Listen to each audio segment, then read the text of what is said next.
Ici devant nous, Philippe Guillemot et Stéphane Laborde, qu'il veut présenter.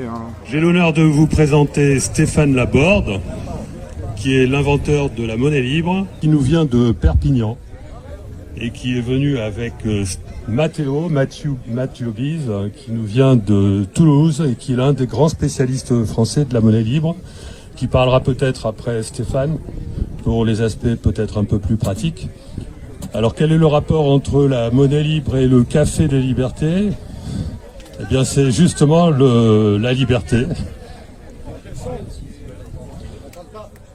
On n'entend pas ? Ah bah pourtant...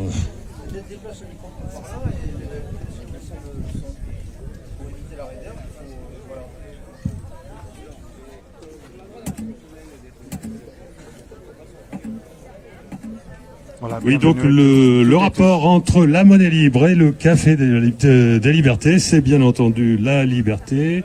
Et en fait, ça vient du fait que cette crise sanitaire, pour ceux qui ont écouté ma précédente conférence à Forcalquier du mois dernier, n'est pas franchement une crise sanitaire, mais beaucoup plus une crise monétaire. Donc référez-vous à cette conférence si vous voulez en savoir plus à ce sujet. Mais bon, je ne vais pas développer cette affaire maintenant et je vais laisser Stéphane faire sa conférence.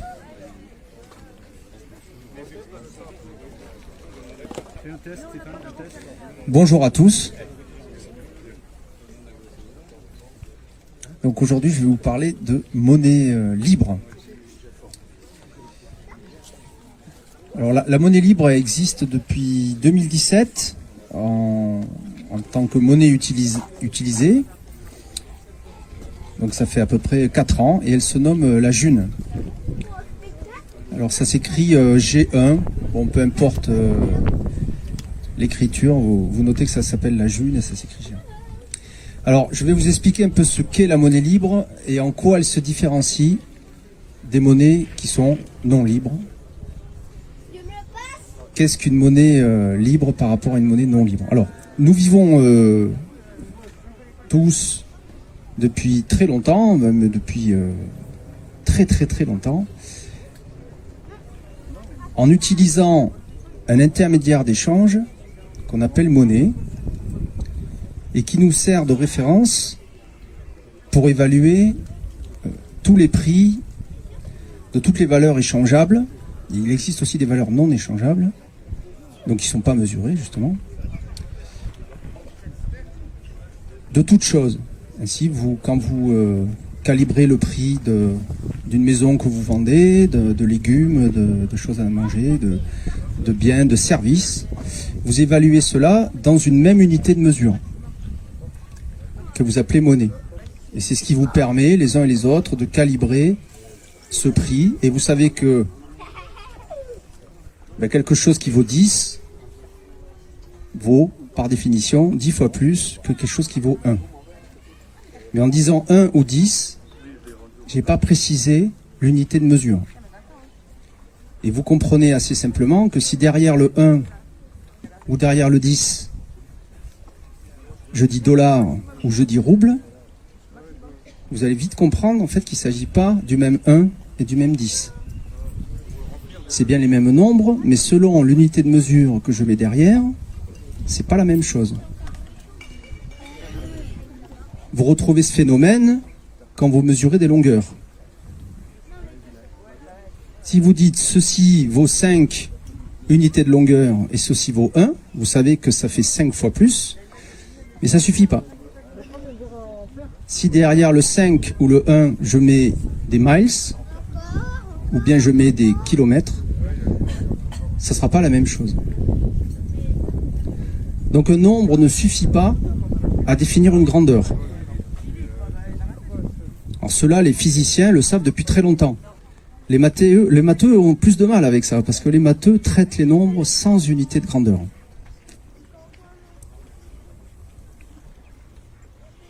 Et ce que les physiciens ont fini par apprendre au fil des âges, c'est que pour mesurer les phénomènes et en tirer des lois, il faut faut d'abord et avant toute chose définir l'unité de mesure dans laquelle on va noter la mesure justement des phénomènes. Si cette unité de mesure n'est pas définie, vous n'allez pas pouvoir tirer de loi fondamentale de ce que vous observez. Plus que ça.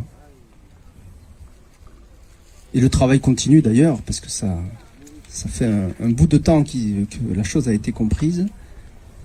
Il est encore plus fondamental de trouver une unité de mesure qui puisse parler à tous les expérimentateurs. Qu'est-ce que ça signifie?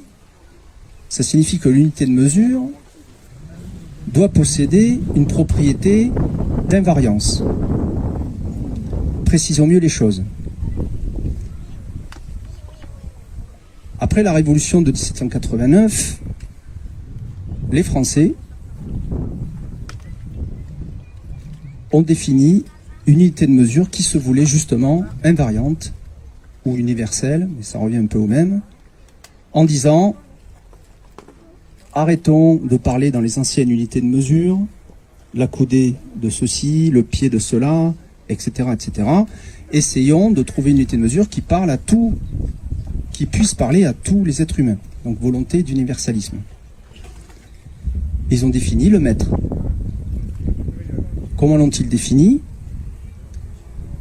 Ils l'ont défini comme une portion, la 40 millionième partie de la circonférence terrestre. Je passe les détails, sinon on y passerait la nuit. Mais ça permet, en toute partie de la Terre, avec des expériences relativement simples à faire avec le Soleil ou avec un arpentage, de retrouver le mètre en toute partie du globe, sans avoir besoin d'un étalon à transporter avec soi. Donc l'unité de mesure ne dépend ensuite pas, sa définition ne dépend pas de l'endroit ni de l'époque d'ailleurs, où je vais me trouver sur la Terre pour la retrouver. Et ainsi de suite, ils ont défini le degré Celsius, etc., etc.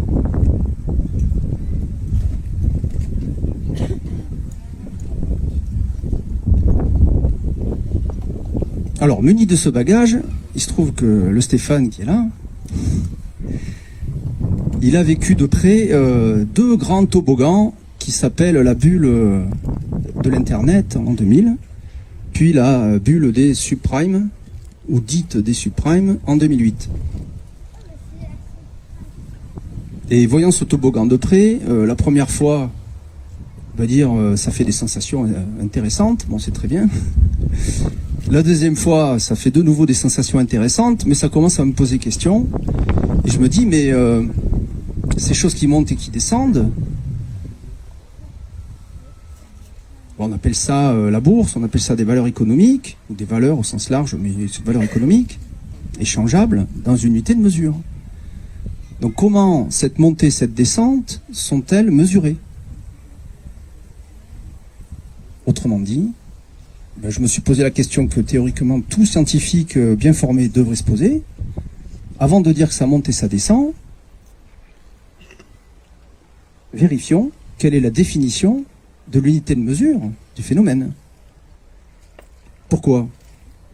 Eh bien, si quelqu'un peut changer l'unité de mesure en disant le mètre vaut ceci dans telle partie du pays et cela dans tel autre pays ou dans telle autre partie du globe, ben vous voyez bien que les unités dont on va parler pour mesurer les distances ne pourront plus être comparables entre elles. Il ne faut pas que la définition du mètre change. Sinon, on ne peut plus se parler. Et c'est trop facile de dire qu'une maison qui est mesurée avec une unité de mesure petite comme cela et qui vaut 100 de longueur se retrouve être une maison plus petite si l'unité de longueur est changée ainsi. Hein, si on passe d'une unité de mesure en mètres qui est celle-là, puis ensuite une unité en mètres qui est celle-là, une mesure donnée en chiffres ici va donner un chiffre plus petit là. Il ne faut pas changer l'unité de mesure. Quelle est la définition de la monnaie? Parce que toutes ces valeurs qui montent et qui descendent sont définies dans une unité de mesure. 1 euro. 1 dollar, 1 rouble, 1 yen. Quelle est la définition de ces différentes unités de mesure? Déjà, elle n'est pas universelle, parce qu'elle ne porte pas le même nom. Elle varie les unes par rapport aux autres. Mais même en prenant une en particulier, 1 euro, intéressant quand même de se poser la question, que vaut 1 euro? Quelle est sa définition? J'ai cherché, et qu'est-ce que j'ai trouvé? Ô stupeur, c'est que c'était pas défini. Alors donc voilà qu'on me donne des chiffres en euros d'une année sur l'autre, d'un endroit à l'autre, alors que cette unité de mesure-là n'est pas définie. Qu'est-ce que c'est que ce truc-là? Me suis-je dit? Donc j'ai cherché. J'ai vu comment la référence qui sert à manifester cet euro, à le faire exister, tout simplement, c'était la totalité des euros qui existent.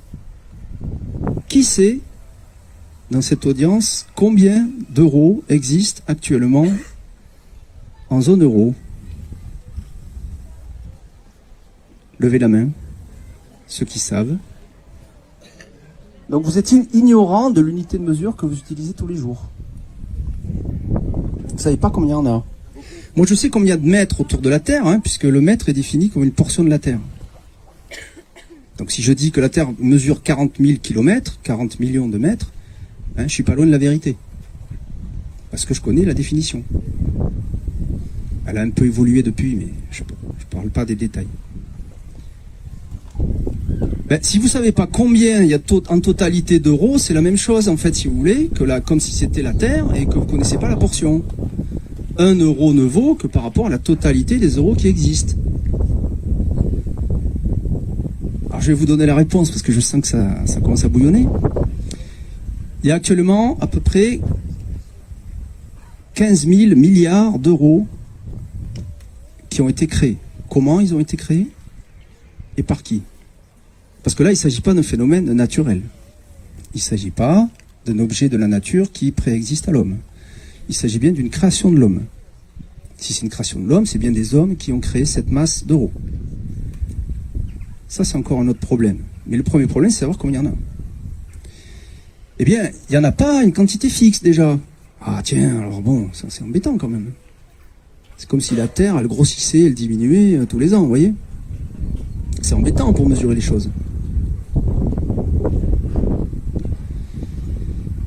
15 000 milliards d'euros, à peu près 330 millions de citoyens européens, ça fait grosso merdo quelque chose comme 50 000 euros par citoyen. De tout âge, hein, de 0 à 80 et quelques années, puisque l'espérance de vie est à peu près de 80 ans. 50 000 euros par personne. C'est la moyenne. Ça veut dire quoi? Ça veut dire si vous avez moins de 50 000 euros sur votre compte, vous êtes en dessous de la moyenne, hein, tout simplement. Et si vous avez plus, vous êtes au-dessus de la moyenne. Qui a plus? Levez la main. Il y en a qui ont plus. Ils ne sont pas nombreux. C'est la moyenne. Donc ça veut dire si vous êtes en dessous de la moyenne, mécaniquement, il y en a forcément d'autres qui sont au-dessus. S'il y a très peu de monde qui est au-dessus et que l'ensemble des autres sont en dessous, ça veut dire qu'il y a très peu de monde qui ont beaucoup d'euros sur leur compte. C'est mécanique, hein, c'est une moyenne. Alors, c'est bien de savoir qu'en 2021, il y a à peu près 15 000 milliards d'euros qui circulent sur les comptes. C'est bien aussi de constater qu'en l'an 2000, il n'y en avait que 4 000 milliards. Ça veut dire que la Terre a grossi 3 fois depuis. Hein, voyez. Donc votre mètre vaut de moins en moins de la surface de la Terre. Voyez. Votre mètre, il diminue. Il y a 3 fois plus d'euros qui a été produit. Alors, c'est pas forcément un problème si votre compte, il a monté lui-même de 3 fois. Ça, c'est une question qu'on pourrait se poser. Est-ce que le compte de tout le monde a été monté 2-3 fois?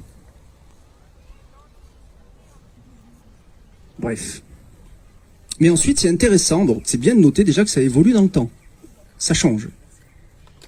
Mais l'autre question qu'on va se poser, bon, si ça change, c'est très bien, mais justement, sur quel compte, finalement, qui, parmi ces citoyens européens, en fait, va bénéficier des euros supplémentaires qui ont été créés depuis? Ça a été déversé sur quel compte? La création a été mise où, quand et en faveur de qui? Ou en faveur de qui et quand? C'est en permanence que cette monnaie se crée, et elle se crée. Qui sait comment elle se crée? Qui sait comment les euros viennent à l'existence? Voilà, par la dette, ou plus exactement, pour être précis, par le crédit bancaire. Quand une banque accorde un crédit, pour qui que ce soit pour l'État, pour des banques, pour d'autres banques, les banques se prêtent entre elles. Elles se prêtent, elles disent, mais elles se créditent. C'est plus exact de dire peut-être qu'elles se créditent, peu importe. C'est pas important. Ce qu'il faut retenir, c'est quand vous allez à la banque prendre un crédit pour votre entreprise, au nom de l'État, pour vous, pour acheter un bien ou un service. Il vous faut l'accord du banquier déjà, ce que tout le monde n'a pas. Et deux, les euros que le banquier vous accorde, ils sont créés à cette occasion. Ils sont pas pris sur un compte pour être versés sur le vôtre. Ils sont pas pris sur un compte pour être versés sur le vôtre. Ils sont créés. Je ne vais pas m'attarder ensuite sur ce sujet parce que on pourrait y passer la journée et c'est pas le but.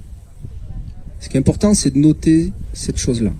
Un euro va dépendre de la totalité des euros en circulation.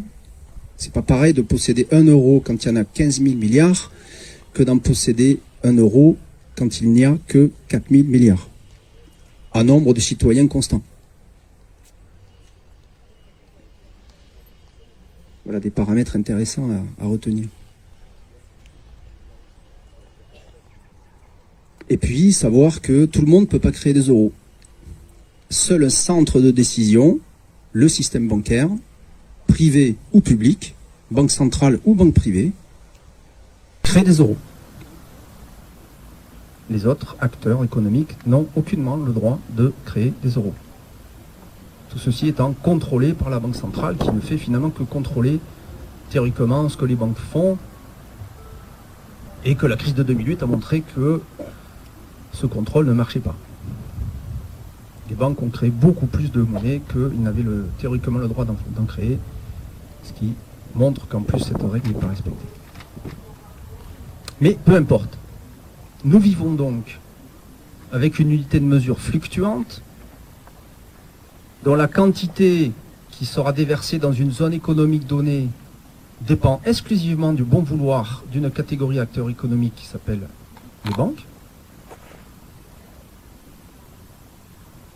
et sur laquelle vous n'avez aucune prise. Donc, il faut bien retenir quelque chose d'essentiel là-dessus. Quand vous travaillez et que vous créez une valeur économique, quelle qu'elle soit, un bien ou un service, vous ne créez pas de monnaie. Vous obtiendrez peut-être de la monnaie si quelqu'un qui veut la chose que vous lui proposez en a. Ou bien est susceptible d'en créer. Et le créateur a pouvoir sur tout, puisque le créateur va pouvoir créer autant d'euros qu'il le souhaite, donc quelle que soit la distribution des euros qui existe dans le monde, il suffit qu'il en crée 10, 20, 100 fois plus pour que les euros existants ne pèsent plus rien. Ce qu'on appelle l'inflation, qui est la création monétaire débridée, c'est pas vrai, c'est une catastrophe. C'est pas une catastrophe pour ceux qui créent la monnaie. C'est une catastrophe pour ceux qui la créent pas. Donc c'est pas une catastrophe pour tout le monde.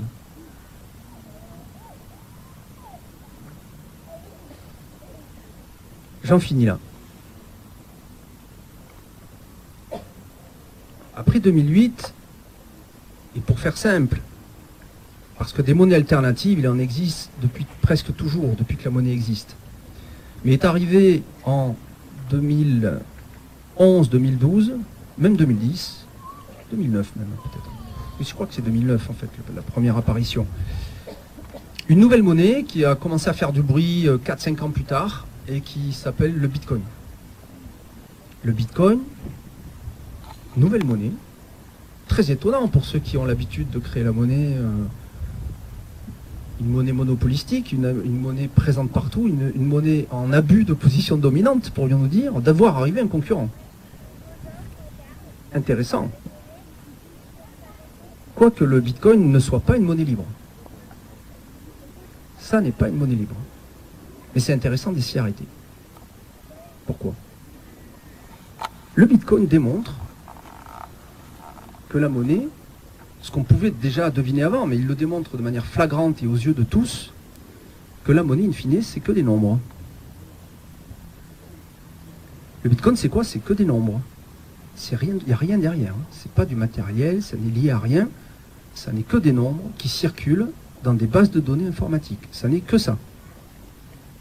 Après, techniquement, il se trouve qu'il a des qualités remarquables, qu'il est totalement décentralisé. Vous ne pouvez pas arrêter le Bitcoin sans arrêter Internet.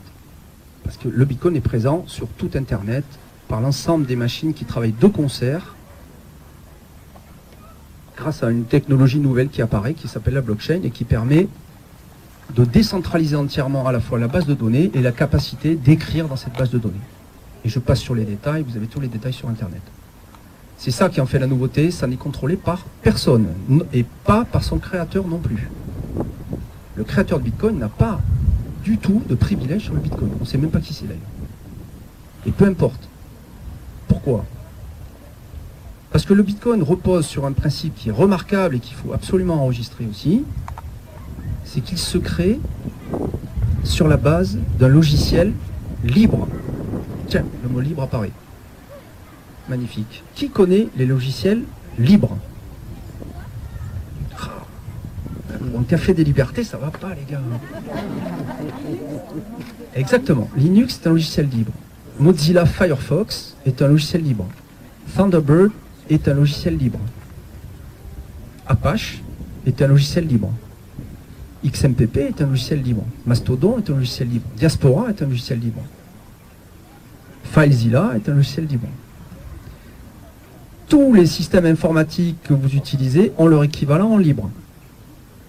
Donc si vous n'utilisez pas les logiciels libres, vous êtes espionné par la NSA. Pour faire simple. Qu'est-ce qu'un logiciel libre? Un logiciel libre a été défini par Richard Stallman en 1983 sous copyright. Et le copyright dit, on définit le copyleft. Copyright, copyleft. Copyright, vous savez, il y a la propriété de l'auteur sur l'œuvre. Vous ne pouvez pas faire n'importe ce que vous voulez de l'œuvre sans l'accord de l'auteur, etc. Un logiciel libre, c'est un peu l'inverse. C'est complètement l'inverse. Un logiciel qui est publié sous licence libre, par exemple la General Public License du projet GNU de Richard Stallman, qui est la licence de Linux. Ce logiciel, son code source, est mis à la disposition de tous. Donc, il n'appartient pas, ou il n'est pas caché, par une société qui en détient les droits. Vous avez le droit de le copier, sans demander d'autorisation. Vous avez le droit de le modifier. Vous pouvez modifier le logiciel. Et vous pouvez en distribuer des copies, à la condition de garder la licence libre. Libre signifie pas gratuit par ailleurs, vous avez le droit de vendre des copies. En pratique, c'est difficile, parce que comme chacun peut le copier, ça se fait pas. On peut vendre plutôt l'installation, le support. Voilà. Et ça, c'est important. Le Bitcoin est un logiciel libre. Donc son auteur n'a plus de prise du tout sur lui. Et ce logiciel, tous les informaticiens, alors évidemment, il faut savoir lire le code informatique, mais tous les informaticiens peuvent comprendre ce que fait le Bitcoin et comprendre comment la base de données décentralisée de ce machin se distribue et comment n'importe qui va rentrer dans le système Bitcoin peut écrire dans la base de données Bitcoin. Ça, c'est sa partie technique. Mais ce qui nous intéresse, nous, puisqu'on va parler de monnaie libre, même si là on a parlé d'un point quand même intéressant au niveau des logiciels libres, ce qui nous intéresse, nous, c'est est-ce que la monnaie Bitcoin est libre? Eh bien, la réponse est non. Pourquoi? Ça, il faut bien comprendre, parce que c'est ça qui va nous permettre de comprendre ce que peut être une monnaie libre. Un peu de la même façon que les logiciels libres, tout le monde peut prendre le code et le copier, le modifier comme il le souhaite, donc y contribuer, etc. Ça n'est pas possible pour la monnaie Bitcoin. Pourquoi? Parce que la monnaie Bitcoin est créée avec une limite. cette limite, c'est 21 millions.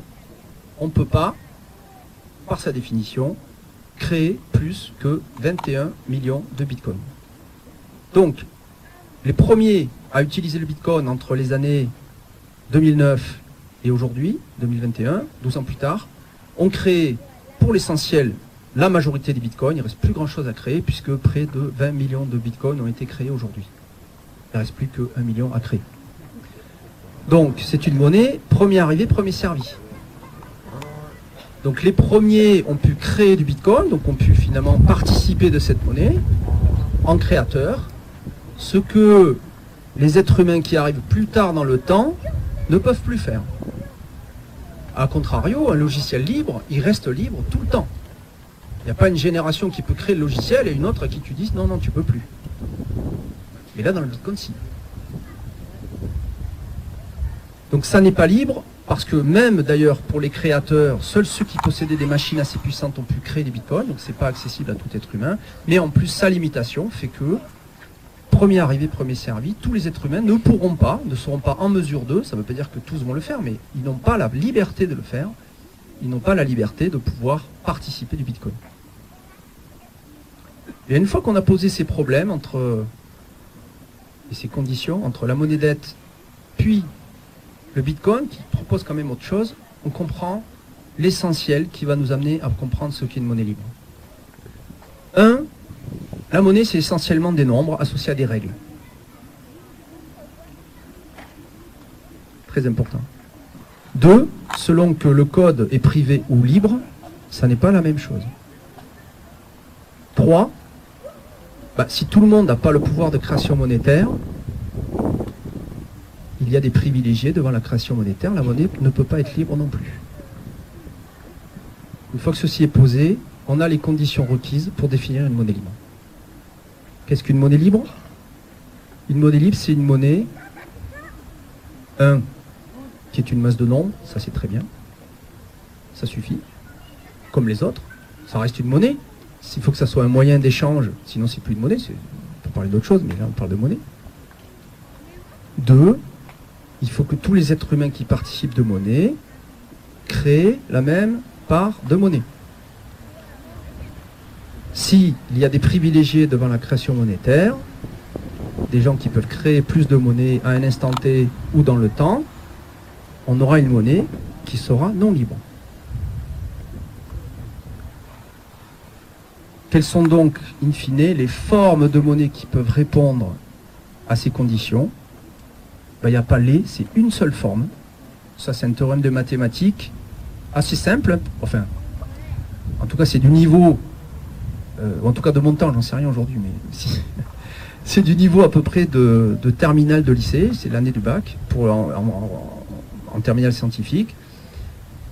La seule réponse à cette question, c'est de dire, voilà, si on veut que tous les hommes qui participent de cette monnaie, il faut la choisir aussi. C'est une monnaie libre, elle ne s'impose pas. Donc on choisit d'y participer ou pas.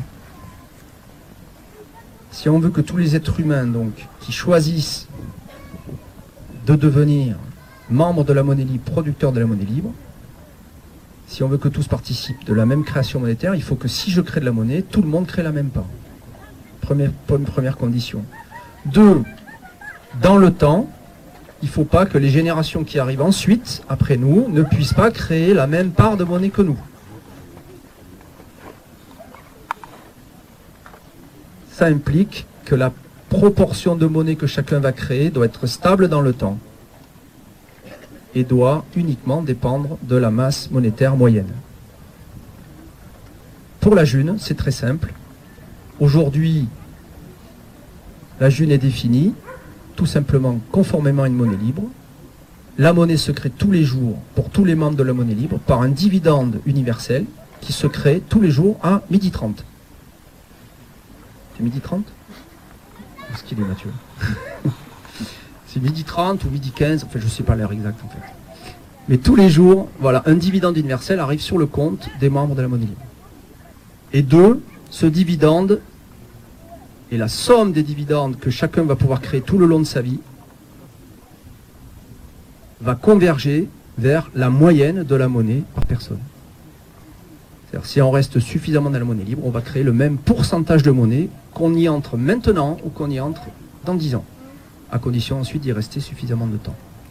Donc il n'y aura pas d'inéquité par rapport aux générations qui vont suivre après nous. Ils vont créer la même proportion de monnaie pendant le même temps. Là, on a une monnaie qui est invariante dans sa définition par rapport à tous les êtres humains qui y participent. Elle ne change pas, ni dans l'espace, pour tous les membres qui y participent, ni dans le temps, ça sera toujours la même proportion de monnaie. Et cette solution est unique. Il n'y en a pas 10, il n'y en a pas 20, il n'y en a qu'une.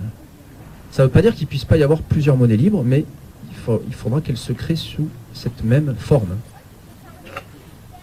Un pourcentage de monnaie permanent doit être émis en faveur de tous. Il n'y a pas de privilège donc devant la création monétaire, ni à un instant T, ni dans le cumul dans le temps. La monnaie libre actuellement, la June, fonctionne avec près de 3500 êtres humains qui ont décidé de la rejoindre et de l'utiliser. Elle permet de faire des échanges en ligne ou lors de marchés de rencontres. Il y a environ aujourd'hui 30 millions de junes qui ont été produites. Et essentiellement, comme elle a été créée en France, au départ, il y a beaucoup de Français aujourd'hui dedans. Il commence à y avoir pas mal d'Espagnols, quelques Belges, quelques Réunionnais. Bon, c'est toujours la France. Enfin, c'est intéressant de voir que la Réunion s'y est mise. En Nouvelle-Calédonie, en Martinique, il y a quelques membres, pas beaucoup, aux USA, et quelques membres en Belgique et en Suisse.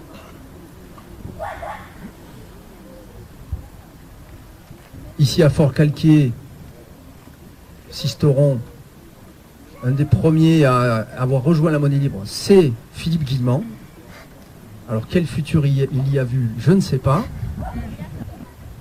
Il a découvert la monnaie libre. Il a tout de suite été intéressé. Il a rejoint la deuxième université d'été de la monnaie libre qui a eu lieu en juillet à Toulouse, organisée par Mathieu, qui pourra vous dire peut-être quelques mots ensuite. Et il est aujourd'hui un membre producteur de monnaie libre depuis le début. Donc on peut créer sa propre monnaie de manière souveraine, sans permettre à quiconque de créer plus de monnaie que les autres, à condition de reconnaître que chaque être humain est un créateur de valeur économique, ceci de manière inconditionnelle. La valeur économique ne s'impose pas à nous, c'est nous qui décidons ce qui est valeur économique pour nous et ce que nous sommes prêts à accorder comme prix à telle ou telle valeur. C'est déjà le choix que vous faites, hein, même avec les autres monnaies, sans le dire, mais il n'y a pas du coup une valeur de marché, c'est pas vrai. C'est pas parce que des choses s'échangent entre X et Y que Z est obligé de reconnaître cet échange comme pertinent.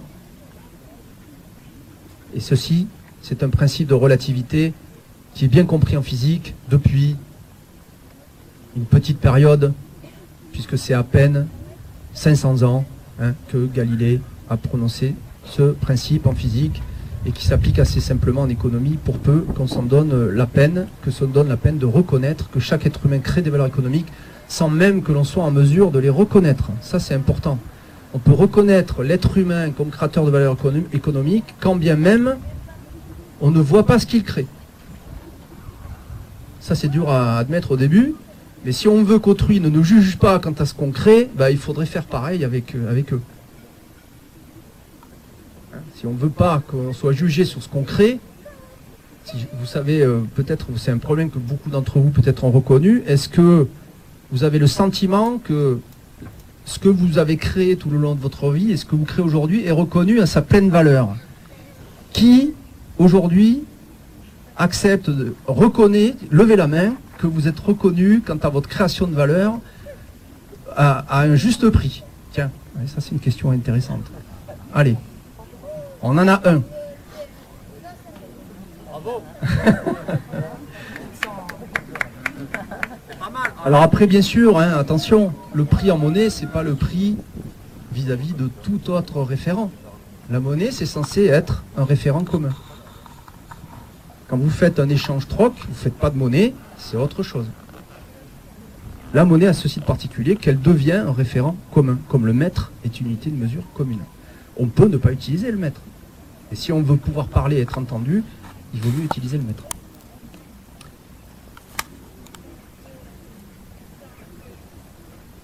« 3500 membres, 30 millions de jeunes, un Gmarché qui existe sur Internet. Gmarché, c'est géchange.fr. Des développeurs qui ont travaillé pendant 7 ans, entre 2010 et 2017, pour que la monnaie libre puisse démarrer et que les premiers membres puissent la rejoindre. Et aujourd'hui, ben, pourquoi pas, des junistes, des créateurs de monnaie souverains à Fort-Calquier. Merci.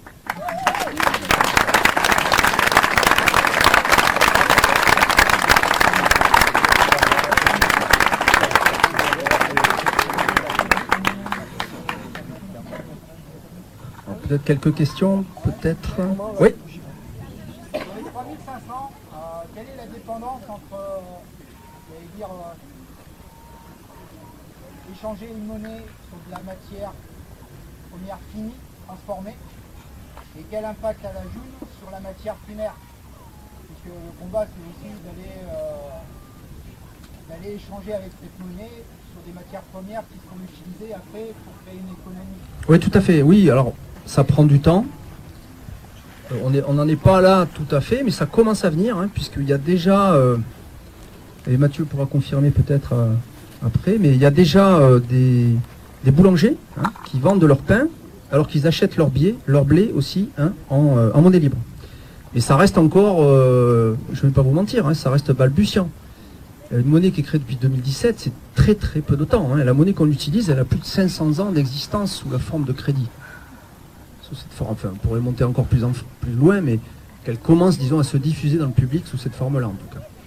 Donc, évidemment, lutter par rapport à quelque chose qui est installé aussi massivement, enfin, lutter. C'est pas une lutte, d'ailleurs, c'est une création. Après, les hommes sont libres de décider. Voilà. Donc, ça existe, évidemment, mais c'est lent à se mettre en place. Ça dépend de... Il n'y a pas de décision centrale. Donc, chacun est libre, ensuite, de proposer en June ce qui l'intéresse. Après, ce qui se passe aussi, c'est que plus on avance en année, c'est plus facile aujourd'hui de se faire des références de prix, puisqu'il y a déjà des échanges qui sont nombreux.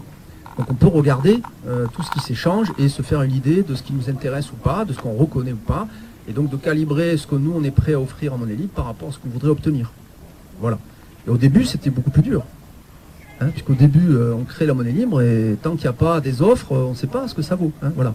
Mais très vite, finalement, les prix se calent parce que c'est la quantité de monnaie finalement que vous avez qui vous juge, qui vous donne aussi une estimation de ce que vous êtes prêt à donner, parce que vous n'avez pas trop envie d'être à zéro. Voilà, vous n'avez pas envie de tomber à zéro sur un compte, donc ça va déterminer le prix que vous êtes prêt à mettre. Voilà. Donc les prix petit à petit se stabilisent, et plus ils se stabilisent, plus il y a d'offres, plus cette possibilité d'intégration verticale, d'aller de la matière première jusqu'au produit transformé, effectivement, bien plus ça se développe. Oui. Ça va rester juste numérique ou ça va... Alors, c'est déjà pas totalement numérique, parce que Allodev, par exemple, en fait, ils ont décidé de matérialiser la monnaie. Alors, comment ils font? Eh bien, ils décident à plusieurs de mettre des junes sur un compte commun, et vis-à-vis de ces junes qui ont été mis sur un compte commun, ils émettent des bels, ils appellent ça, le bon d'échange Lodevois, qui valent un certain nombre de junes, je ne sais pas combien, alors, peu importe. Et ils échangent plutôt avec ces papiers, ça va plus vite. Et ensuite, celui qui a des belles, qui veut récupérer ses junes ensuite, refait un transfert inverse. Donc on peut très bien matérialiser la june de cette façon. Oui. Sans Internet, c'est pas possible. Vous pouvez pas, effectivement, vous pouvez pas partager une base de données commune. Enfin, c'est beaucoup trop coûteux. Voilà. C'est vrai que l'Internet réduit drastiquement les coûts pour pouvoir effectivement générer une monnaie libre partagée sur un territoire vaste. Parce que comment vous mettre d'accord sur la quantité totale de junes existantes si vous n'êtes pas connecté? Effectivement, Internet est une condition, mais c'est pas forcément la seule. C'est leur non, c'est pas énergivore. Le Bitcoin est énergivore. Alors ça, c'est bon. Alors j'ai expliqué hier, c'est un peu technique. Je vais essayer de simplifier. Mais en gros, dans le Bitcoin, les machines sont indifférenciées. Donc, les machines les plus puissantes vont pouvoir s'accaparer la base de données en termes d'écriture notamment. On pourrait dire c'est moi qui écris, parce que c'est moi qui ai la puissance pour calculer les conditions nécessaires pour écrire. Parce qu'il y a des conditions pour écrire qui sont justement qui réclament de résoudre un problème, et cette réclamation-là, elle est due au fait qu'on veut justement essayer de décentraliser. Et dans le Bitcoin, ils n'y sont pas vraiment arrivés du coup, puisqu'il y a quelques acteurs qui monopolisent l'écriture. Pourquoi? Parce que justement, c'est différencié. Dans la June, on ne peut écrire dans la monnaie que si on a une machine qui est dotée du logiciel d'unitaire, mais qui possède l'identité du membre de l'être humain qui possède le compte. Donc il ne peut pas y avoir plus de machines qui peuvent écrire dans la base de données libre, June. Le logiciel s'appelle d'unitaire qui gère la June. Il ne peut pas y avoir plus de machines que d'êtres humains qui font partie de la June. Et donc, le système d'unitaire permet de pouvoir répartir l'écriture de manière décentralisée sans que personne puisse monopoliser l'écriture, tout simplement en faisant tourner les membres qui ont le droit d'écrire. Donc il n'y a pas de course à la puissance, puisque la puissance n'aide pas à passer devant les autres. Il faut attendre son tour. Vous avez pu écrire dans la base de données, hop, vous êtes mis à la queue, et même si vous êtes très puissant, ça ne vous donne aucun privilège. Donc il n'y a pas de course à la puissance. Par rapport aux impôts, Ça, c'est un autre souci, ça. Ça va dépendre du pays, ça va dépendre de la zone, c'est des choses qui ne dépendent pas de la June. Donc ça, renseignez-vous. Vous avez la chance d'avoir des monnaies alternatives qui existent depuis plus d'un siècle et demi. Hein. Donc renseignez-vous sur comment ça s'est développé.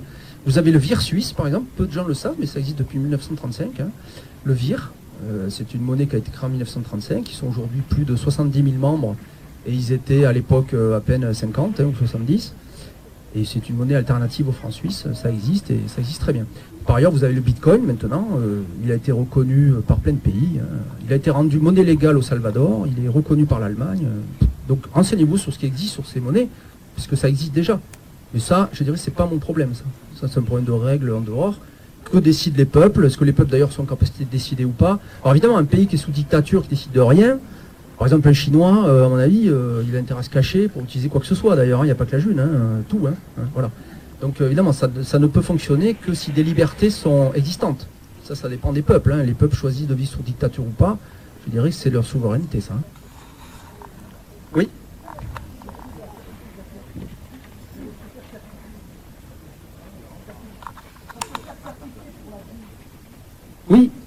Oui, alors effectivement, pour devenir membre producteur de June, alors on peut utiliser la June sans encore être membre de la toile de confiance, c'est-à-dire l'ensemble des membres qui peuvent créer la monnaie. Puisqu'il suffit de créer un compte, un simple compte portefeuille, ce qu'on peut faire dans le Bitcoin, ce que vous faites dans l'euro, quand vous créez un compte bancaire, ça ne vous donne pas automatiquement des euros. La Banque centrale ne vous donne pas d'euros, ça ne marche pas. Donc ce que vous faites dans l'euro ou dans le Bitcoin, vous pouvez le faire dans la June. Vous pouvez décider de ne pas être membre, de créer un compte et puis de commencer à l'utiliser, en commençant à vendre, vous recevez des Junes, c'est ce qu'a fait Philippe d'ailleurs, il a commencé par vendre quelques livres, et il est très vite d'ailleurs arrivé à la moyenne de Junes avant même d'être membre, voilà, donc en vendant des livres. Et ensuite, une fois qu'il est devenu, comme on devient membre dans la June, la règle est relativement simple, il suffit que 5 membres de la June différents certifient votre compte comme étant quelqu'un qu'ils connaissent bien, ainsi que leur entourage, etc. C'est très important ça. Ça, c'est une règle humaine qui ne dépend pas justement, parce que c'est un réseau humain avant tout. C'est très important de ne certifier que les personnes que l'on connaît bien. Donc en général, c'est qu'on connaît aussi son entourage, leur entourage. Donc les certifieurs en général d'une personne se connaissent entre eux. Puisqu'ils sont censés bien connaître la personne, souvent ils se connaissent entre eux, pas toujours, mais quand même en majorité. Pourquoi c'est important? Parce qu'il ne faut pas, évidemment, que quelqu'un qui serait certifié par des gens qui ne le connaissent pas, du coup, puisse créer plusieurs comptes comme ça. Il suffit qu'il se fasse certifier par 5 au hasard, d'autres 5, comme ça, il va créer 1, 2, 3 comptes, 5 faux comptes, et au lieu de créer un dividende comme les autres tous les jours, il va en créer 5. Et là, vous êtes en train de tuer le principe même de la monnaie libre. Donc, quand on rentre dans la monnaie libre, on accepte de suivre une licence simple, qui rappelle les règles, vous engagez à respecter ces règles qui sont des règles humaines, donc après c'est une question de droit, mais c'est pas une question de technique. La technique est là pour aider, mais avant tout, c'est quand même une relation d'être humain. Oui. il n'y a donc plus de banques, ni la BCE, ni les banques Oui. interviennent, elles sont en circuit, les agents libres se créditent mutuellement, Oui, mais sur quelle base économique réelle? oui. C'est ça qui, entre guillemets, m'inquiète. Eh ben non, moi ça m'inquiète pas. La base économique réelle, c'est l'être humain. L'être humain, c'est l'entité souveraine de création de toute valeur économique, d'estimation de valeur économique et de décision économique. Il n'y en a pas d'autre. Alors ça se démontre assez facilement, hein. Vous prenez une économie, n'importe laquelle, vous faites un exercice mental, et vous enlevez tout l'or de l'économie, tout l'or, hein, tout, il n'y a plus une once d'or. Eh bien, il y aura toujours une économie. Par contre, vous enlevez tous les êtres humains, ben, je vous assure que l'or, il ne bouge plus. Vous voyez? Donc en fait, c'est bien l'être humain qui est créateur de valeur économique. C'est le fait de nier que ce soit l'être humain qui doit être l'émetteur, justement, de son moyen d'échange avec les autres êtres humains. C'est le fait, justement, de mettre les valeurs avant l'être humain qui fait la dépendance aux valeurs. Si vous dites, vous voulez lier la monnaie à des valeurs spécifiques, celui qui décide ce qui est valeur ou pas impose ses valeurs aux autres. Et ça, c'est mécanique, c'est causal, c'est très simple à comprendre, en fait, si on y réfléchit 2 minutes. Bon, je vous rassure, j'y réfléchis plus que 2 minutes.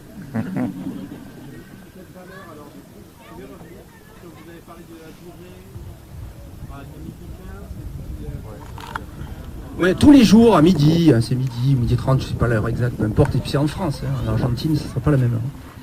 Je le dis parce que j'ai un colloque demain avec les Argentins, il faut que je fasse gaffe à l'heure. Tous les jours à midi, il y a un dividende qui apparaît sur les comptes des membres. Le dividende est calculé, alors la formule est un tout petit peu sioux, mais le dividende est calculé comme étant le dividende suivant est égal au dividende précédent plus C au carré fois M sur N. Alors voilà, t'es bien content avec ça. Donc, mais en gros, c'est une formule au 2e ordre d'une exponentielle. Voilà. Et en fait, ce dividende va converger, alors pour les matheux, voilà, mais il converge lentement vers 10% de la masse monétaire moyenne. Par an. 10% par an, hein, pas par jour. Hein. Ce dividende, il converge vers 10% par an de la masse monétaire moyenne. C'est ça. Il y a une croissance. Alors, il y a une croissance en June. Il a compté aujourd'hui. Ah oui, c'est aujourd'hui. Bon. Et donc, aujourd'hui, c'était le... Ah oui, c'est le 21. Ouais, c'est tous les équinoxes. Alors, j'ai inventé les équinoxes pour faire ça, c'est marrant. Bon, parce que l'équinoxe, c'est le moment où, voilà, il y a symétrie dans l'année, hein, vous voyez. Donc, c'était marrant de faire ça aux équinoxes. Donc, le DU est revalorisé, recalculé avec tous les équinoxes. Alors, du coup, il n'est pas revalorisé avec 10% par an, mais 4,88% par an, puisque si on augmente de 4,88% 2 fois de suite, ça fait 10%. Les matheux vont s'amuser avec ça ce soir. Donc pour créer cette monnaie, il faut proposer un service, c'est ça? Non. Pour créer la monnaie, il suffit d'être reconnu comme être humain. Ah oui, c'est dur à avaler, ouais. Alors, c'est l'être humain qui est considéré comme étant l'être souverain de décision de ce qui est valeur ou pas.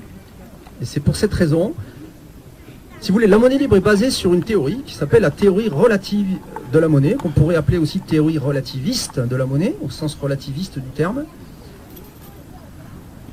et qui part du principe de relativité qui dit, voilà, un être humain ne peut pas imposer aux autres ses valeurs. Les valeurs économiques, le champ de valeurs économiques qu'un être humain décide comme étant les valeurs, ça le regarde lui. Et ça, c'est accepter le fait que le moine qui va méditer dans la grotte, hein, je prends le cas extrême, hein, mais le moine qui va méditer dans sa grotte, il ne crée pas moins de valeur économique que le mec qui scie du bois. Comment il fait valoir sa Et méditation? ça fait mal à comprendre, mais c'est ça le principe. Donc ça veut dire qu'on reconnaît que chaque être humain est un référentiel valide. Et alors si on reconnaît que chaque être humain est un référentiel valide, ça ne peut pas être les valeurs, du coup, qui peuvent faire référence, puisqu'elles changent d'un être humain à l'autre. La seule chose qui ne change pas quand on change de référentiel, de mesure, c'est-à-dire d'être humain, la seule chose qui ne change pas, c'est l'être humain, justement.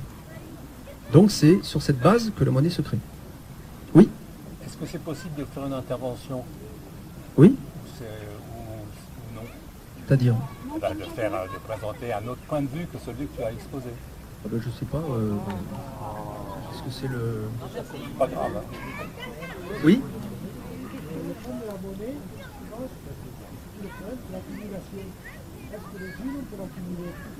Excellente question. Alors il se trouve que, alors c'est pas voulu au départ, parce que l'idée au départ c'est de dire voilà, il faut que ça soit symétrique dans l'espace et dans le temps, puisqu'il faut qu'il y ait un invariant qui n'existe pas aujourd'hui dans toutes les autres monnaies. Donc, il y a un dividende universel qui est créé en permanence. D'accord? Donc, imaginons que quelqu'un, imaginons qu'il y ait, allez, pour faire simplifier, on va dire il y a 100 junes. D'accord?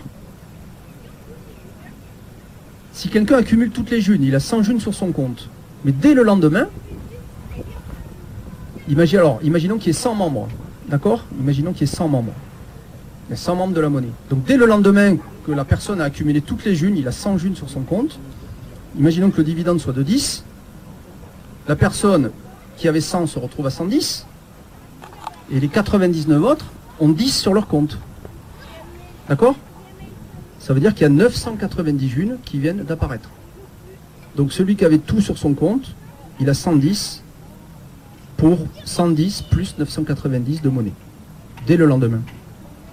Après, s'il possède 3 millions de junes, et que le dividende est de 10, alors selon le nombre de membres, ça va dépendre du nombre de membres, mais son tas, si vous voulez, il va, en proportion de la totalité, il va mécaniquement descendre progressivement. On dit qu'il y a convergence vers la moyenne.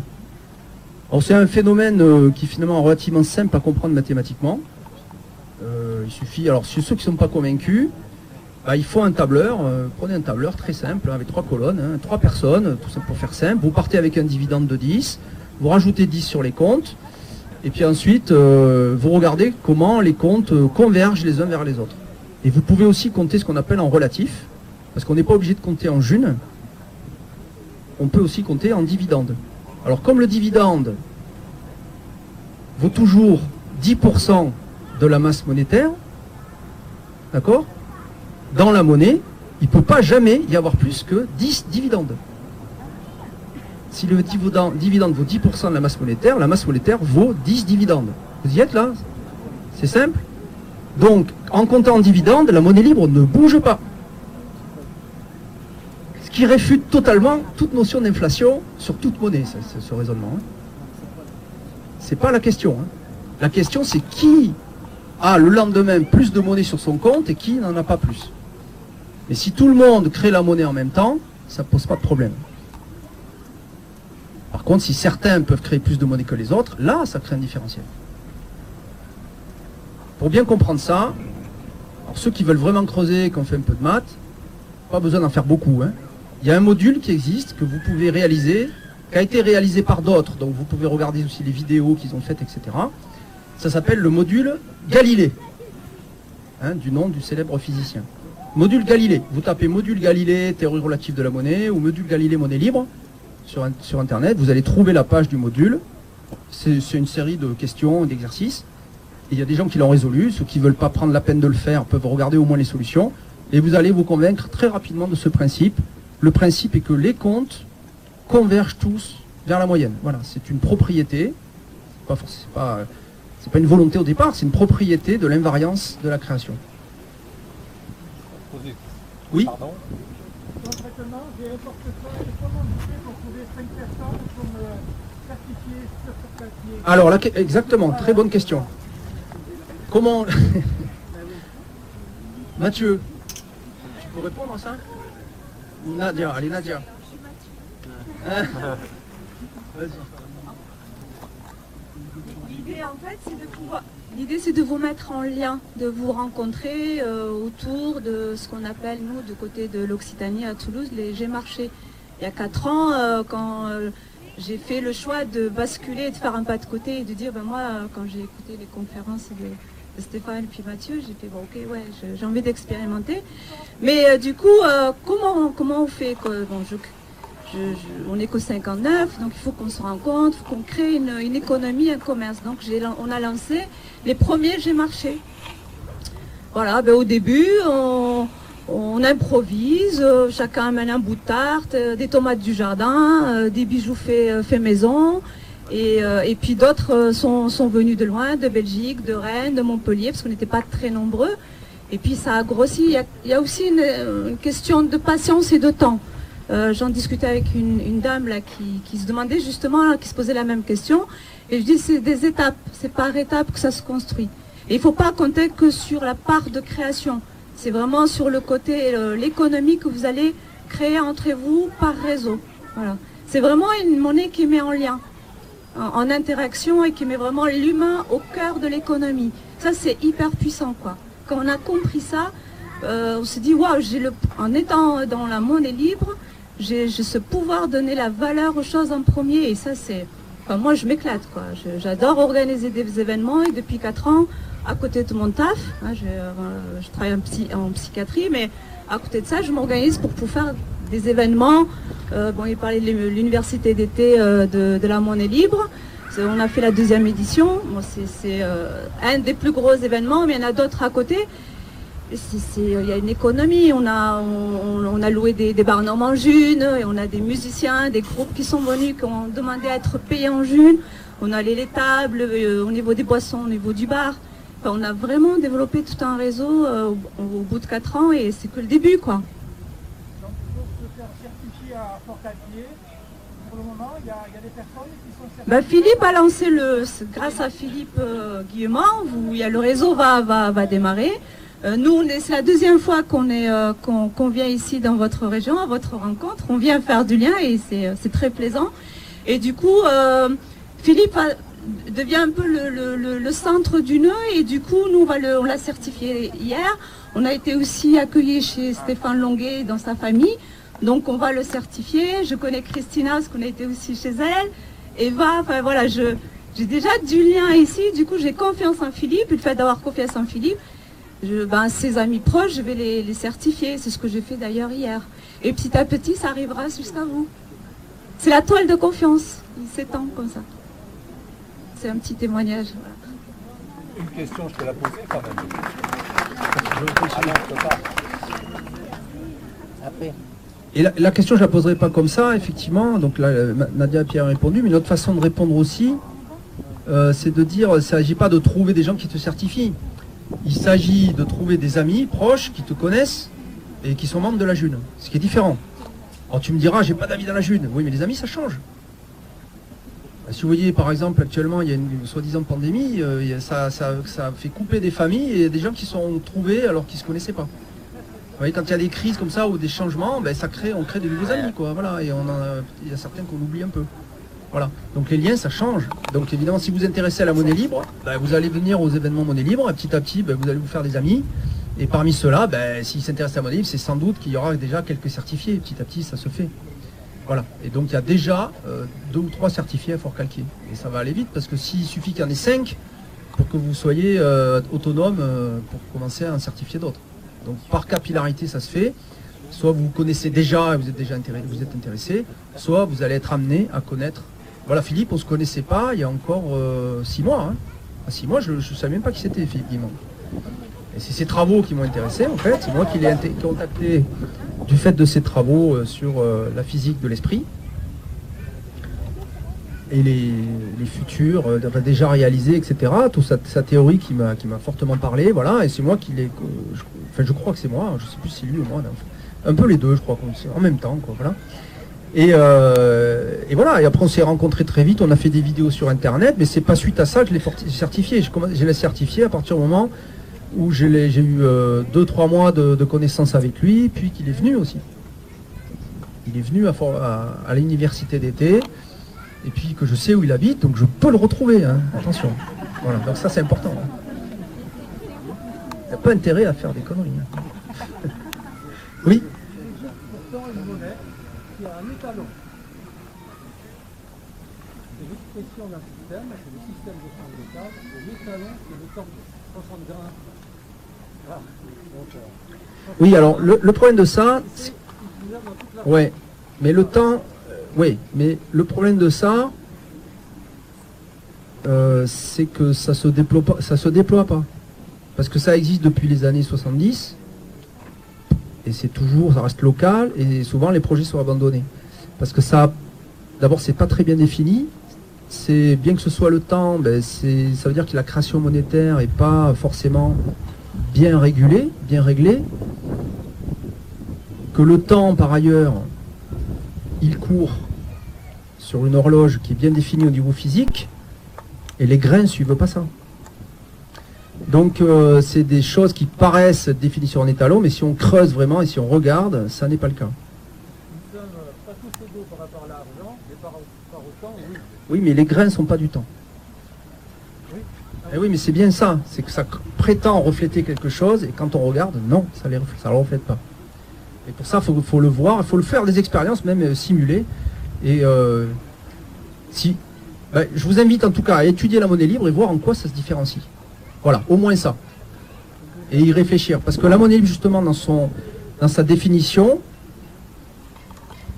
bien qu'elle aboutisse à un dividende universel, justement, enfin, qui est bien défini, cette définition est invariante, qui ne change pas, dépend effectivement de l'espérance de vie humaine. Ça, il faut le lire et le comprendre en profondeur. Et vous apercevrez que le résultat n'a rien à voir avec ces monnaies-là. Une possible fragilité par rapport au système Internet Alors oui, il y a une possible fragilité par rapport au système Internet, mais je dirais que si le système Internet s'arrête, il n'y a pas que la monnaie libre qui va morfler. Hein.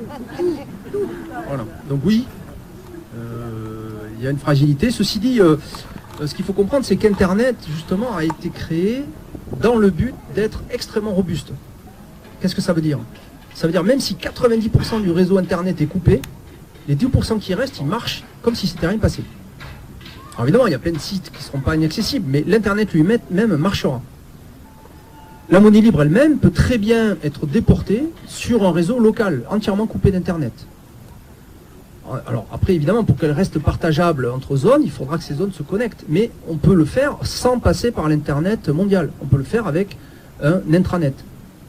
Voilà. Donc en fait, c'est qu'une question d'avoir un réseau qui communique rapidement, effectivement, et qui permet de partager la même chose en temps réel.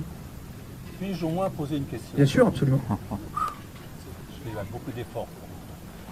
Donc, la question que je voulais poser, c'est qu'on vit dans une société qui est complètement dominée par ce qu'on appelle le rapport salarial, c'est-à-dire majoritairement des gens cherchent à vendre leur force de travail à des gens qui peuvent leur rémunérer parce qu'ils ont des moyens de production qui leur permettent de la rémunérer justement. Ce sont des rapports de domination et ceux qui n'ont pas d'emploi, ils cherchent un emploi. En quoi cette nouvelle monnaie, cette monnaie libre, peut améliorer ce rapport de force entre quelqu'un qui n'a que sa force de travail à vendre et celui qui a des outils de production? Comme tu ne me rendras pas la parole deux fois, je vais mettre une deuxième question dedans. Non, ça me fait amuser, ça m'amuse quand même qu'au Café des Libertés, on ne puisse pas avoir une intervention qui soit critique à celui de l'orateur. C'est comme à l'université, quoi. Il ne faut jamais parler contre le prof. Non, c'est pas ça, c'est une question de temps de parole. Est-ce que tu as entendu parler de cette revendication qui est de plus en plus portée, y compris par la prochaine candidate Écologie des Verts, d'une sorte de revenu universel et proposer actuellement à la société que chaque adulte, en même temps d'avoir le droit de vote, ait un revenu, un salaire universel. Qu'est-ce que tu penses de cette proposition? Il y a donc deux questions. Très bien. Alors la première est tout à fait pertinente. Je dirais deux choses. La première, c'est que ce rapport de domination, il est d'autant plus facilité par un système de création monétaire pyramidal. C'est exactement ce qu'on vit en 2000, en 2008 et maintenant. Vous savez que là, depuis un an, la Banque centrale est passée... parce que la Banque centrale est même aimée de la monnaie, hein, et elle a créé 30 ou 40% de monnaie de plus que ce qu'elle avait déjà créé en à peine un an et demi. Qu'est-ce qui s'est passé? Elle a remonétisé des entreprises et donc des entrepreneurs, et donc les tenants du rapport de force. Elle les a remonétisés tout simplement parce qu'ils avaient perdu. Donc ils ne peuvent pas perdre. Donc si tu choisis de continuer d'utiliser une monnaie où les gars ne peuvent pas perdre, c'est normal que ce soit toujours en bas du rapport de force. Tu ne peux pas lutter. Tu ne pourras jamais gagner plus de monnaie qu'eux. Tu ne pourras jamais donc les contrer, puisqu'ils ont accès à la création monétaire. Ça, c'est pour la première question. Et la deuxième question, la deuxième réponse que je peux faire, c'est comment... Attends, rappelle-moi la deuxième, pardon, précisément. Le salaire universel dès la majorité. Oui, salaire universel. Alors pour Il y a finir un peu sur la plus de première, niveau pour finir de sur la première, quand aujourd'hui tu vas proposer ta force de travail en june, bah, tu es créateur de monnaie. Comme tu es créateur de monnaie, tu es en meilleure position pour refuser, justement. D'accord? Et ce que tu n'es pas quand tu as vraiment besoin de monnaie et que tu vas justement te vendre auprès de celui qui a accès au crédit. Là, tu deviens émetteur au même titre que lui. Donc déjà, ça équilibre le rapport. Et pour la deuxième question, je te dirais que j'en sais rien. Parce qu'ils n'ont pas dit que ce revenu universel, il était inconditionnel, lié à l'être humain, et qui sera une proportion de la masse monétaire. Ils n'ont pas dit tout ça. Au contraire, j'ai bien l'impression qu'il va dépendre du fait que tu as pris une 5e dose, que tu as un pass à machin, que tu as ceci, que tu as cela, etc. Et que donc si tu remplis pas ces trucs, donc en fait c'est plus un instrument de chantage qui pourrait être mis en place. Mais si on me dit pas non plus que en plus cette part de monnaie sera une proportion déterminée de la masse monétaire, je sais que ça ne sera pas libre. Parce que si je te donne un salaire de 1 et que moi derrière je crée 1 million, je peux rendre ton salaire totalement inexistant. Donc je reprends la main quand je veux. Donc tant que vous acceptez d'utiliser une monnaie dont vous n'êtes pas créateur en part égale, il est normal qu'il y ait un chef. Celui qui crée la monnaie a tout pouvoir sur vous, puisque vous acceptez qu'il vous paye indéfiniment sans avoir à travailler lui. Il ne travaillera jamais pour vous, il n'a pas besoin. Il peut créer la monnaie dont il a besoin. Pourquoi voulez-vous qu'il se casse la tête?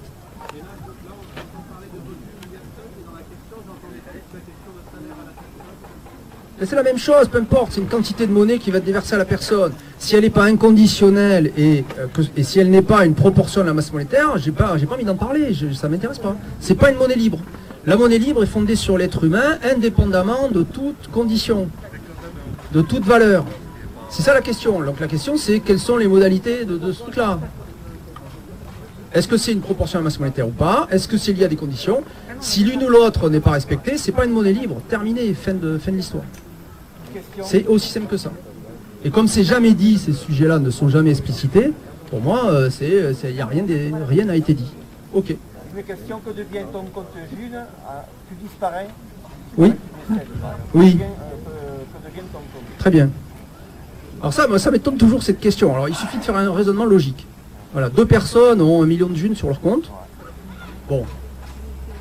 Il y en a un qui, juste avant de décéder, a viré ces 1 million de June à quelqu'un. Donc là, tu ne vas pas te poser la question de ce que ça devient après qu'il meurt. D'accord? Et l'autre, effectivement, il meurt et la million de June n'a pas été transférée. Alors, est-ce qu'on doit effectuer le transfert ou pas? C'est ça. Donc en fait, il advient ce qu'il advient sur son testament. Hein. Il faut regarder son testament. Alors après, par contre, si il a pas donné sa clé secrète, dans la June, il n'y a pas, personne va vous renvoyer un mail si vous perdez votre mot de passe. Vous êtes souverain sur votre compte. Donc c'est à vous de prendre vos précautions. Personne ne vous aidera. Donc vous pouvez vous faire aider. Mais c'est à vous de vous organiser. Il n'y a pas de centre décisionnel. Donc, dans votre testament, si vous avez oublié de dire où est la clé secrète, c'est foutu. Voilà, ça restera là. Dans une... Il y en a déjà des Junes qui ont été perdus comme ça. Hein. Il y a des Junes qui sont là. Alors les gens regardent ce que je vais... Voilà.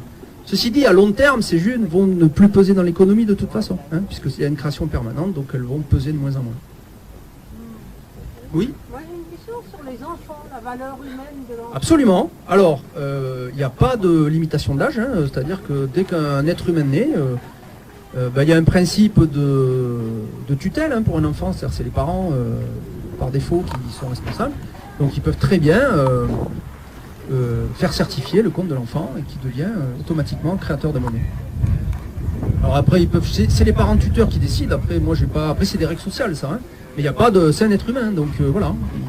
Il est considéré comme autant créateur de valeur économique que n'importe qui. Voilà. Quand il est là, sans doute, il rassure la société quant au fait que les êtres humains continueront à exister demain. Voilà. C'est déjà pas mal. Autre chose? Oui.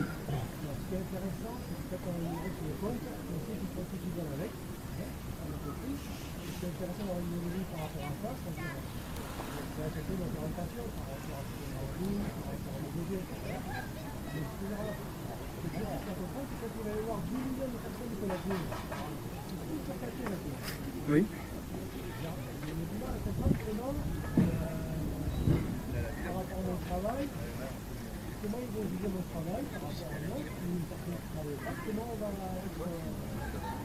Oui, alors ça c'est le problème de la fixation des prix.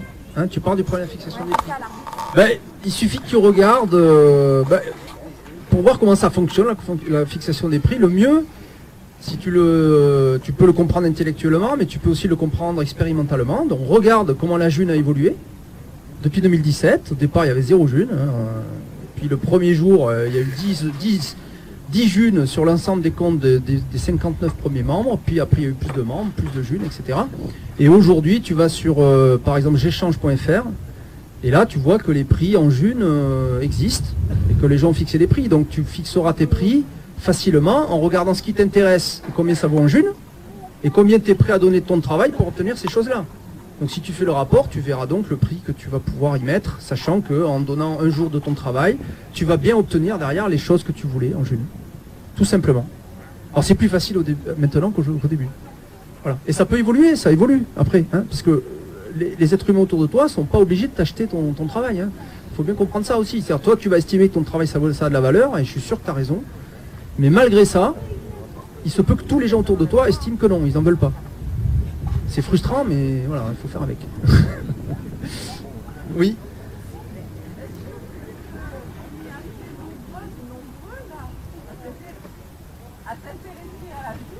Oui. Est-ce qu'on peut décider de notre jour pour se retrouver et pour avancer tous ensemble vers la June? Bien sûr, vous pouvez. C'est le but. Absolument. Je vous invite à le faire. Non, moi je serai pas là hein, parce que moi je suis à Perpignan. Donc, mais vous avez déjà, donc vous avez 2 acteurs au moins ou 3 qui sont déjà bien informés. On a fait une formation hier chez Stéphane avec Philippe et je pense que Philippe, il est où? Je ne vois plus. Il était là-bas. Derrière. Voilà, Philippe et Stéphane et Merlin aussi sans doute qui est là. Bon, Merlin il n'est peut-être pas encore membre, mais il pourra l'être facilement, parce que son père est dedans maintenant, donc forcément ça va aller plus vite. Donc très vite, il y aura au moins 5, il y aura sans doute même plus. Bah, ils vont proposer des événements, allez-y, et voilà. Et puis après, de toute façon après il n'y a pas de chef, hein, je veux dire, après une fois que vous utilisez la June, c'est vous qui décidez. Hein. Ouais. Absolument. Bien sûr, vous pouvez le faire par internet ou lors d'un événement physique. Et c'est comme ça que Philippe a fait. Philippe est venu à l'université d'été avec des livres à lui qu'il a vendus en June. Alors, je ne sais plus combien il en a vendu, mais il s'est retrouvé avec, je ne sais plus, 4000 Junes dès le lendemain. Et voilà, il avait déjà plus que tout. Alors c'est ce que je disais tout à l'heure, comment vous fixez les prix? Eh bien, regardez depuis le début de la June comment ça s'est fait. Et aujourd'hui sur J'échange, vous avez déjà des prix en June. Donc en fonction de ce qui vous intéresse, qui existe déjà avec des prix en June, bah, fixez vos propres prix en fonction de ce qui vous intéresse. Il ne faut pas oublier que la monnaie, c'est pas un instrument de pouvoir sur les autres, ça ne devrait pas être ça. La monnaie, sa définition fondamentale, c'est un intermédiaire commun de mesure de la valeur et d'échange. Quand vous faites un échange en monnaie, en fait, vous participez d'une mesure commune de la valeur. Un échange, c'est une mesure aussi, si vous voulez. C'est une mesure. En même temps que ce soit un échange économique, vous échangez des Junes contre un objet, bah, ça a tendance à faire converger les prix de ce type d'objet vers ce prix-là. Ça y contribue. Alors, si c'est un seul échange, ça y contribue pas beaucoup. Mais s'il y a 1 million d'objets de même nature qui sont vendus pour le même nombre de Junes, bah, les gens vont avoir tendance à faire à peu près des prix équivalents. Hein, voilà. Donc c'est comme ça que les prix se font. La grande différence avec la June, c'est qu'il n'y a pas une privation de monnaie. La monnaie se crée partout, tout le temps. Sur un rythme qui n'est pas non plus totalement délirant. C'est 10% par an, c'est pas délirant, ça ne va pas très très vite. Donc les prix évoluent en June, ils évolueront peut-être moins en dividende universel, puisque vu que le dividende vaut 10% de la monnaie, dans la monnaie, il n'y a jamais plus que 10 dividendes, et ça, les gens ont du mal avec ça. Mais regardez le module Galilée, et vous comprendrez mieux ce principe. Vous pouvez compter en dividende universel, vous aurez sans doute une mesure plus stable. Pour Internet, Oui. comment ça s'écrit, j'échange? J'échange, alors c'est G-C-H-A-N-G-E. Il y a juste un G devant. J'échange.fr. Allez voir ce qu'il y a déjà et vous aurez une bonne idée déjà de la quantité d'échanges disponibles. Oui.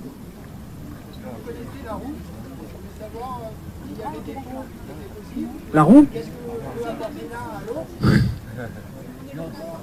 Non, alors des monnaies locales, il en existe plein, mais aucune ne m'a... J'ai regardé ce qui existait quand j'ai écrit la TRM, théorie relative de la monnaie.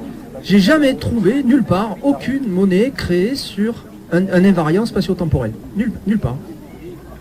La June est la première monnaie libre de l'histoire, à ma connaissance. Alors à moins qu'un jour, quelqu'un me trouve une grotte, je ne sais pas où, il y a 40 000 ans, ils avaient trouvé le truc, peut-être. Moi, j'en sais rien, mais j'ai rien vu. Oui.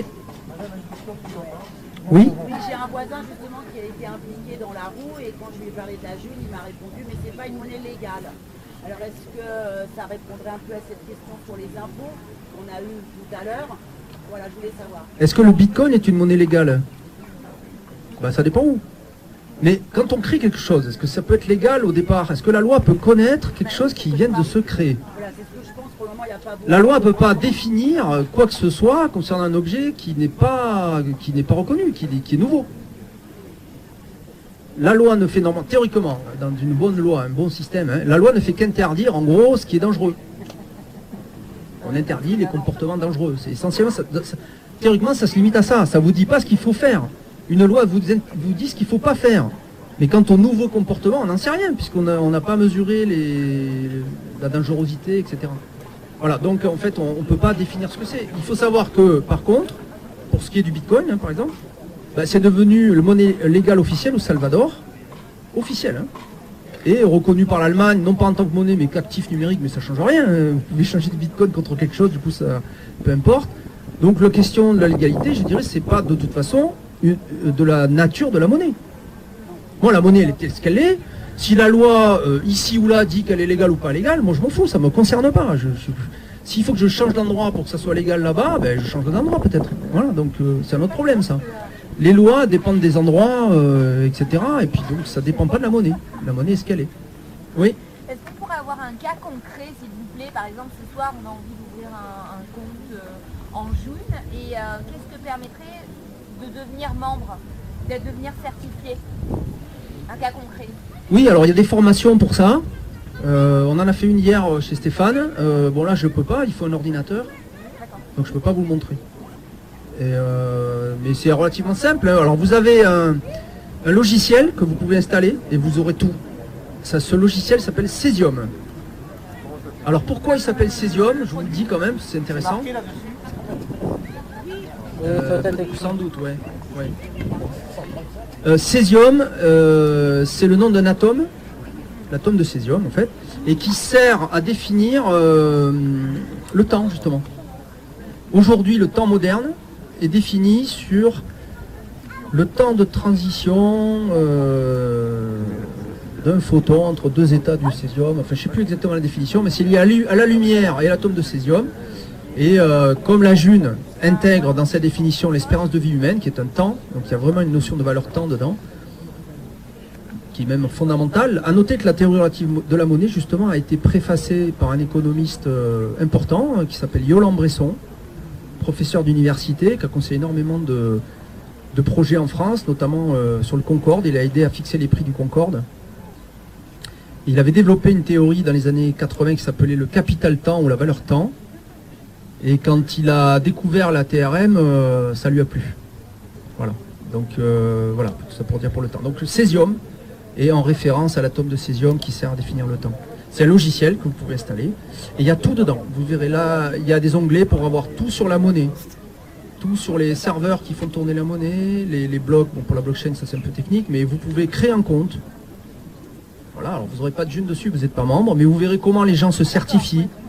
Et vous pourrez consulter l'annuaire et voir les comptes membres des gens, voir comment les certifications qu'ils ont, etc. Et si vous allez sur J'échange, vous verrez comment les gens s'échangent des biens et des services. Et oui, parce que la base de données est libre, alors il y a quand même pas mal de données publiques. Oui. La monnaie libre pourrait-elle être l'arme absolue qui va changer la face du monde? Ce serait présomptueux de ma part de le dire. Donc je n'en sais rien. Faut demander à Philippe. Non mais je dirais, alors, non mais ce que je dirais plutôt, c'est pas ça, c'est que vous êtes libre. Vous êtes libre de continuer à utiliser une monnaie que vous ne créez pas, et à jouer le rapport de force, avec le roi et tout, si vous voulez. Et vous êtes libre de comprendre que si vous utilisez une monnaie que les uns ne créent pas les autres, vous serez toujours esclave, toujours. C'est mécanique. Donc ça veut dire que vous acceptez de déléguer des choses que vous n'avez pas envie de gérer. Et ça, à la limite, la monnaie libre est libre. Donc c'est une question de choix souverain, libre et souverain, de l'adopter. Donc si les hommes, dans une proportion importante, adoptent la monnaie libre, si la question c'est est-ce que ça aura un effet, j'affirme absolument que oui. Ça a déjà un effet. Pour les 3500 membres qui l'utilisent, je vous assure véritablement que ça a un effet. D'ailleurs, si je suis là, c'est que ça a même eu un effet sur moi, parce que si je n'avais pas développé la monnaie libre, je ne serais pas là aujourd'hui. Donc déjà, ça a influé ma vie. Voilà. Donc ça influe votre vie, bien sûr. Et donc ça change le monde, oui, bien sûr. Et ça change le monde même pas, c'est pas une question de planétaire, ça change le monde au niveau individuel. Si vous l'adoptez, forcément, vous avez choisi un futur différent. Oui.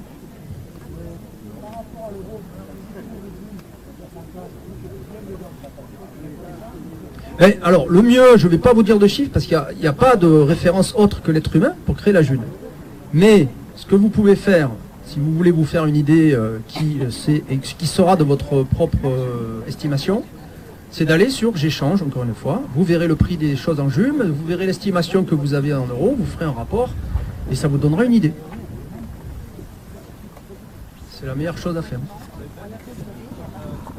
Dernière.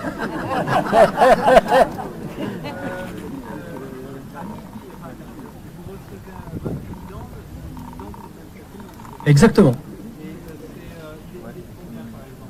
Actuellement, ça a changé aujourd'hui. 10,42. Le dividende vaut 10,42 June aujourd'hui. Oui. Alors moi je peux pas, à Perpignan il n'y a pas encore de boulanger en June. Mais alors je sais pas où il est le boulanger en June d'ailleurs. Il est à Toulouse, au nord de Toulouse. Bon ben alors je sais pas combien il vaut son pain. 3 DU 3 DU la baguette. DU, dividende universel. 10,42. Le pain coûte 3 fois ça. Voilà. Les 10,42 June, c'est le dividende. On appelle dividende universel la part de création monétaire journalière qu'on voit arriver sur le compte. D'accord ? Cool. C'est bon ? Allez, encore une question. Allez.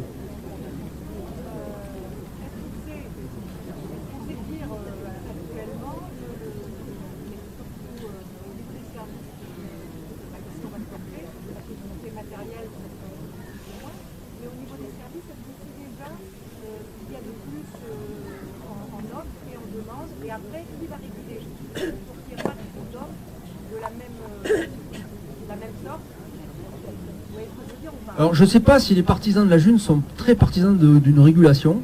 Ça faudra leur demander, j'en sais rien. Parce que pour l'instant c'est...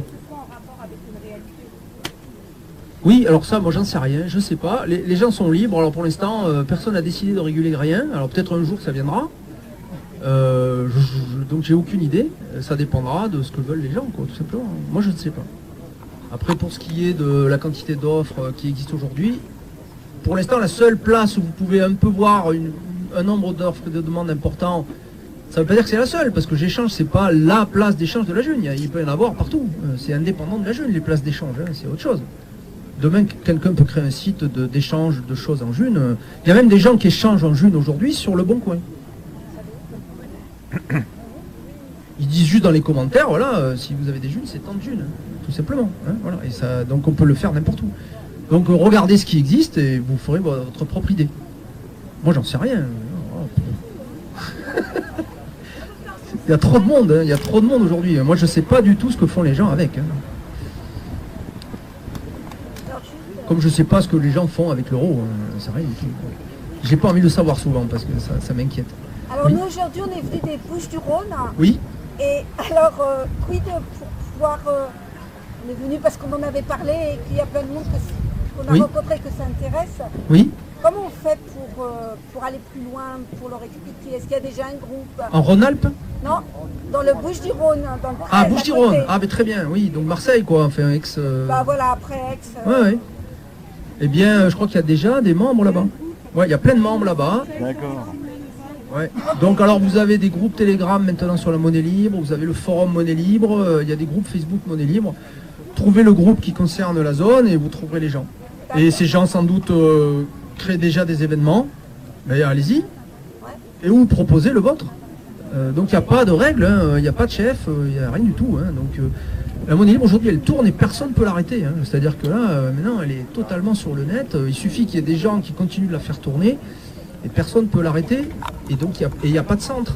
Et du moment que tout le monde crée la monnaie, il n'y a pas non plus de centre de décision, justement. Mais comme Donc, le principe c'est de créer du lien, c'est intéressant d'aller déjà... Voilà, il faut dans donc aller voir ceux qui... Exactement. Il suffit de... Et sur Internet, vous trouvez plein de groupes par région, je trouve. Parce que les gens se rencontrent localement. Et en plus, c'est la meilleure façon ensuite de venir certifier, d'être certifié rapidement, c'est d'aller aller à la rencontre des gens qui vous connaissent. Et une fois qu'ils vous connaissent suffisamment, ils n'auront aucun problème à vous certifier. Oui, autre chose? C'est bon? Oui, allez. Oui, oui, oui. Il y a pas de... moi aussi, c'est pareil. Il y a plein de trucs que je ne sais pas. Oui. C'est une espèce de diplôme d'affinité, c'est ça? Pardon? La certification, pour être certifié, c'est un espèce de diplôme d'affinité entre les personnes. Non. La certification, vous allez faire en fait une signature comme quoi vous reconnaissez que ce compte membre est lié à une personne que vous connaissez bien. Donc vous la connaissez elle et son entourage, vous avez plusieurs moyens de communiquer avec elle physiquement, par téléphone, par mail, voilà. Donc typiquement, je sais pas, votre cousine Germaine, voilà, votre cousin Germain, vous le connaissez bien, voilà. C'est tout. Vous assurez la communauté que vous connaissez bien la personne et qu'elle n'utilise que ce compte membre-là. Qu'elle n'a pas plusieurs comptes membres qui lui permettraient de créer plus de monnaie que les autres. C'est tout. Donc c'est une reconnaissance, ce n'est que ça. Une reconnaissance de bonne connaissance. Et ça se fait avec une signature numérique, en fait. Ça s'appelle de la cryptographie. Mais bon, techniquement, c'est pas très dur, c'est un mot de passe à rentrer. Et la personne sera certifiée par vous. Et qu'est-ce qui dit qu'elle va pas créer après la certification qu'elle va pas Comme créer, vous la connaissez bien, si elle utilise deux comptes membres, ça va finir par se voir. Parce que d'abord, si elle a créé deux comptes membres, ça veut dire qu'il y a 5 personnes qui ont certifié le premier et 5 autres personnes qui ont certifié le second. Alors, des personnes qui assurent 5 là, qui connaissent très bien la personne, donc y compris son entourage, et qui ne connaîtraient pas aucune des 5 autres qui l'ont certifié, d'abord c'est très très rare en termes de... Et voilà, tout ça est transparent. Donc, si on a un doute sur un double compte, on contacte les certifieurs, on leur dit qu'est-ce qui se passe. Et normalement, ils sont en mesure de donner toutes les informations pour dire non, il n'y a pas de problème, ou alors si, ah ben tiens, oui, il y a un truc bizarre, voilà. Oui.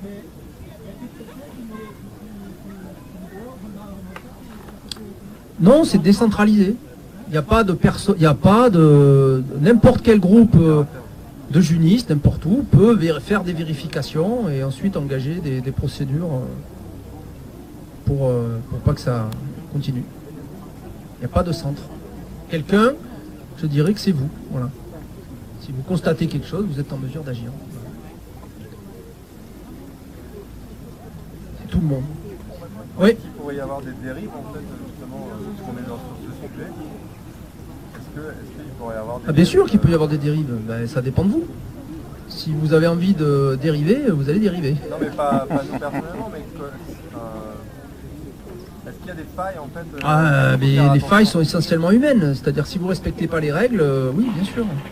Donc chacun est responsable de vérifier que soi-même, d'abord lui-même vérifie les règles et que derrière ça tourne comme normalement. On est tous un réseau d'êtres humains responsables et ça peut dériver, comme dans n'importe quelle société. Il peut y avoir des gens qui cherchent à tricher, voilà, etc. Bon, dans ce cas-là, il faut agir, oui, bien sûr. Bien sûr que ça peut. Moi, je ne sais pas prévoir ce que va faire un être humain, j'en sais rien du tout.